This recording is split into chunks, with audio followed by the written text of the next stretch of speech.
Bienvenue dans ma vie de sorcière. Je suis Christelle, énergéticienne, holothérapeute et professeure de yoga. Mon but est de vulgariser, rendre simple et accessible le développement personnel, la magie et le mieux-être naturel. Parfois seule ou accompagnée, je m'engage à te faire voyager dans des podcasts authentiques et frais, plein d'astuces pour vivre ta vie de sorcière et de sorcier moderne.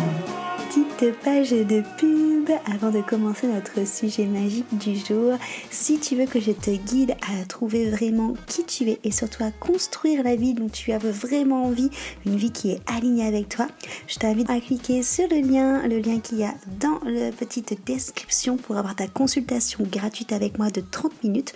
Comme ça, on va pouvoir papoter et on va pouvoir voir quel outil magique justement je peux prendre pour venir t'aider et te guider. Je te dis à très vite dans un rendez-vous. En attendant, on passe à notre sujet magique du jour. Hello sorcière, bienvenue dans mon podcast Ma vie de sorcière. Je suis Christelle et aujourd'hui j'ai le plaisir de te retrouver autour de mon micro enchantée pour te parler de réflexions que je n'ai pas eues plus tard que hier. Donc aujourd'hui j'enregistre ce podcast, on est lundi 4 avril 2022, donc je l'enregistre pour qu'il sorte jeudi, comme chaque semaine.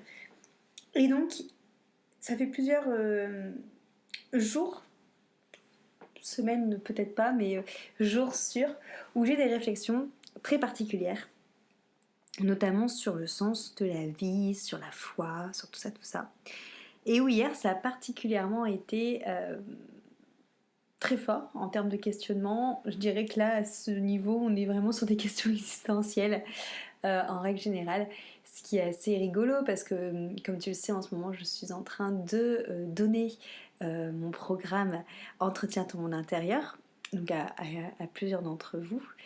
Et forcément, ce que je partage, ce que j'enseigne, c'est des choses que j'ai déjà expérimentées moi-même, que j'ai vécues.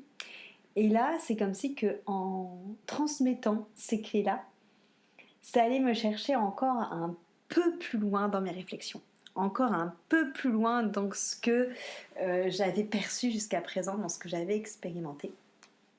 Et notamment au niveau du coup de l'incarnation de la vie en règle générale et de la place de notre expérience humaine sur Terre.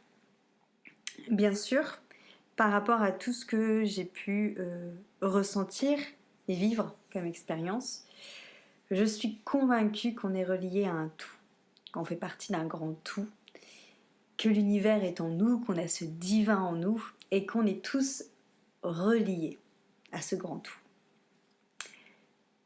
J'ai une foi vraiment très très forte là-dessus, ce qui fait que quelque part ce sentiment d'être seul, il n'est pas vraiment, comment je vais dire, pas légitime, mais on sait que, quand on se connecte à cette notion de faire partie d'un tout, on sait que la solitude, c'est une illusion un peu de notre ego. Ok, donc tout ça c'est quelque chose que j'ai assimilé. Mais là, ce week-end, je me suis dit, et si tout ça en fait, c'était des choses que je me racontais pour me rassurer sur le fait qu'en effet on n'est pas seul et qu'on est tous reliés à quelque chose de plus grand et qu'après la mort au final c'est juste beau parce qu'on rentre à la maison. Et je me suis dit, et si tout ça en fait Christelle, tu ne te l'étais pas raconté pour te rassurer par rapport à la mort, pour te rassurer par rapport à la solitude, si en fait c'était pas ce côté-là finalement, le vent, tu vois, le vent qui rassure. Et là, du coup, ça m'a plongée dans un oh, bah ouais, en fait, ça se trouve, c'est peut-être moi qui me raconte ça, tu vois. Et en fait, c'est pas vrai. Clairement, je vais pas savoir te donner la réponse précise aujourd'hui de ce qui est vrai ou pas, parce que tout simplement parce que je pense qu'il faut le vivre pour le savoir et qu'il y a que et que même encore on s'en rappelle pas. Mais bref, je suis pas là pour te partager une réponse, en tout cas sur ces questionnements-là. Je suis là pour te partager mon raisonnement et mes réflexions par rapport à tout ça. Donc lorsque je me suis dit, ouais mais ça se trouve Christelle, en fait tu te racontes ça juste pour te rassurer sur la mort et sur la profonde solitude que tu peux parfois ressentir en tant que humaine sur Terre, tu vois. Je me suis dit, oh, ça voudrait dire que du coup, en fait, on est profondément seul. Qu'on est seul et qu'on meurt seul, en fait. Parce que quand on arrive sur Terre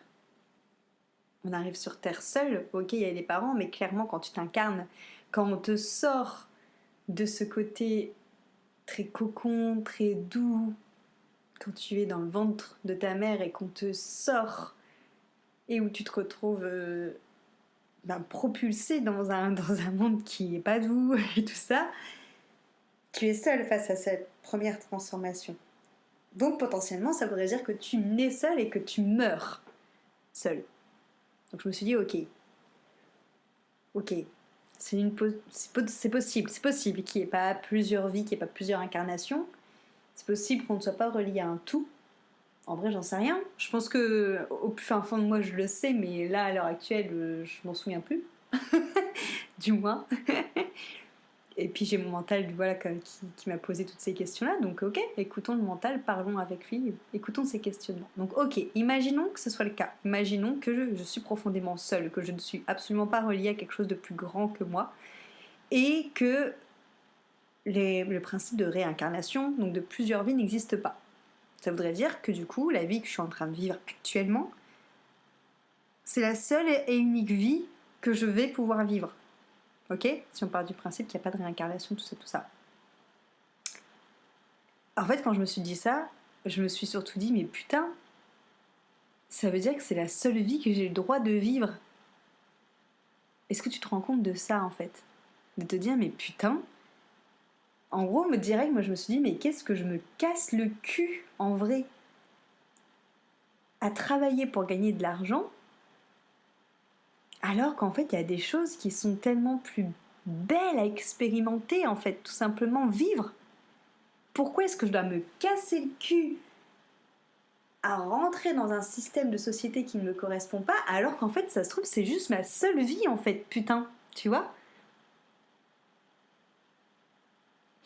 Et après, je me suis dit, ok, donc ça, c'est si on dit qu'il n'y a pas de réincarnation possible, c'est si on dit que tu ne fais pas partie d'un tout, c'est tous ces trucs-là. Si on reprend ta logique de base, donc ma logique de base, c'était, on a plusieurs vies, on s'incarne plusieurs fois, on est relié à un tout, et la vie circule en nous. Mais là, en fait, c'est là qu'en fait, c'est très drôle, c'est que je me suis dit, en fait, ma conclusion est strictement la même. C'est que, même si je pars du principe que j'ai plusieurs incarnations, que je suis reliée à un tout, et que la vie pénètre en moi, me transperce, je pars du principe que du coup, cette vie passe à travers moi pour pouvoir réaliser des choses. À travers moi, avec mon corps physique. Donc c'est pas moi qui réalise, c'est la vie. À travers moi, qui crée des choses. D'où l'importance de ne pas comprimer la vie, de ne pas contrarier la vie. Enfin, contrarier, c'est pas forcément le mot, mais de ne pas la contraindre, plutôt. Parce que, si c'est ça, c'est que la vie passe à travers moi pour expérimenter les choses à travers moi.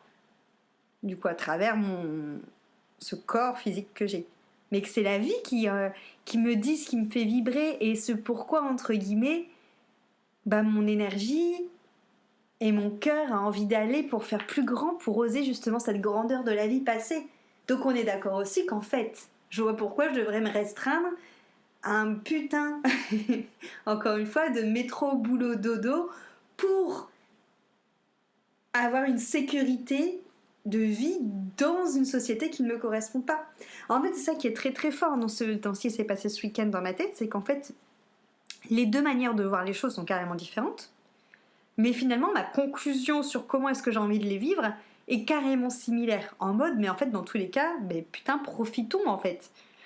Profitons, parce que oui, potentiellement, je suis seule et c'est ma seule vie et je suis reliée à rien du tout, donc putain, ouais, il faut carrément profiter. Et de l'autre côté, mais pareil, profitons de vivre, parce que c'est tout simplement ce qu'on me demande en fait, de sortir du fer, de l'approbation, et de juste ressentir et vivre. En fait, dans tous les cas, que je me mette dans l'un ou dans l'autre de potentialité, de vérité, de comment on voit les choses, ce qui en ressort, le message qui en ressort, du moins de mon prisme à moi, c'est la même chose. Et là, je me suis posé une autre question. Je me suis dit, mais en fait, à quel moment est-ce que ça a vrillé, en fait, tout ça? J'ai posé la question à mes parents. Je leur ai dit, mais quand on était genre à l'âge de Cro-Magnon et tout, bon, clairement, on avait d'autres soucis, hein, de type, il fallait aller chasser pour bouffer, il y avait sûrement des maladies, l'expérience de vie était moins longue, on avait des animaux qui pouvaient à tout moment nous attaquer. Bref, t'es carrément sur d'autres problèmes, hein. Je dis pas que c'était la meilleure époque. Mais il y a eu donc il y a eu ça, et il y a eu d'autres époques entre deux.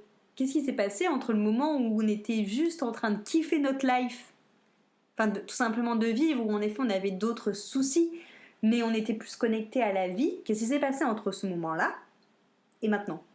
Où en fait maintenant on n'est plus du tout en train de vivre, on est juste en train de devoir remplir des tâches, quoi. Des tâches où il faut travailler toujours plus ou se restreindre dans les sous que tu as travaillé, parce qu'il y a tout qui augmente autour de toi, parce qu'il faut que tu te vives, parce qu'il faut que tu te payes ton loyer, parce que, et qu'en fait tu deviens esclave en fait. T'es plutôt en train de vivre, clairement la plupart d'entre nous actuellement est des esclaves. Et je me suis dit, mais à quel moment ça a vrillé en fait? Qu'est-ce qui s'est passé? Donc oui, en effet, c'est sûrement relié à l'industrialisation, qui en même temps on va pas lui jeter totalement toute la pierre, parce que grâce à l'industrialisation il y a du confort qui s'est amené à nous. Mais en fait je me dis, est-ce qu'en fait il n'y aurait pas moyen d'avoir les deux? Tu vois, de trouver, je sais pas, une sorte d'équilibre en fait, de tempérance, pour avoir à la fois ce confort et en même temps qu'on puisse kiffer notre vie et qu'on soit pas en fait tout le temps en train de courir après quelque chose en fait. Parce que t'imagines, en fait dans tous les cas, ce que t'as dans tes mains, la vie que tu as dans les mains, c'est dans tous les cas un bien mais tellement précieux. Soit t'es de la team, la réincarnation ça n'existe pas, je ne suis pas connectée à un tout et je suis tout seul, et mais du coup putain c'est ta seule vie. En fait, qu'est-ce que tu te fais chier à faire ce que t'es en train de faire maintenant? C'est ta seule vie, t'as pas envie de faire autre chose en fait? Et si t'es dans la team, je sais que je suis connectée à un tout, je ne suis pas seule, mais l'énergie de l'univers, la vie, t'appelles ça comme tu veux, me transperce, bah c'est pareil en fait. T'as pas l'impression de la restreindre, cette énergie de vie là, dans ce que t'es en train de faire. T'as pas l'impression que l'énergie de vie qui passe en toi, elle a envie de te faire quelque chose de plus grand, de plus vibrant. Donc en fait, elle est là ma question, c'est que aujourd'hui, comment tu fais pour ne plus être esclave et juste pour profiter de la vie, pour la vivre pleinement, pour la laisser pleinement passer à l'intérieur de toi? Voilà, donc c'était plus un podcast de réflexion personnelle, existentielle, philosophique, t'appelles ça comme tu veux. Mais je serais ravie d'avoir ton retour là-dessus, ou même forcément si t'as pas de retour, si déjà toi-même tu peux te poser ces questions et te dire, mais en fait ouais putain, qu'est-ce que je suis en train de faire de ma vie en fait?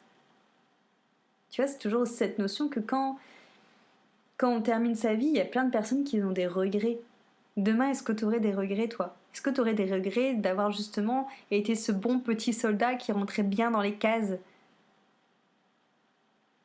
Est-ce qu'il n'y aurait pas des choses que tu aurais voulu tellement faire et que t'as pas pu faire pour telle ou telle raison? Et que putain, c'est peut-être ta seule vie, quoi. Ou que putain, t'es en train de restreindre justement des choses qui te font vibrer pour d'autres. Tu sais, les personnes pour qui on paye les factures, les personnes tout simplement qui, eux, voient leur pouvoir avant toi, ta vibration, et avant toi, ton épanouissement. Donc si demain, justement, tu pourrais être souverain de ta vie, qu'est-ce que tu ferais? Qu'est-ce que tu mettrais en place?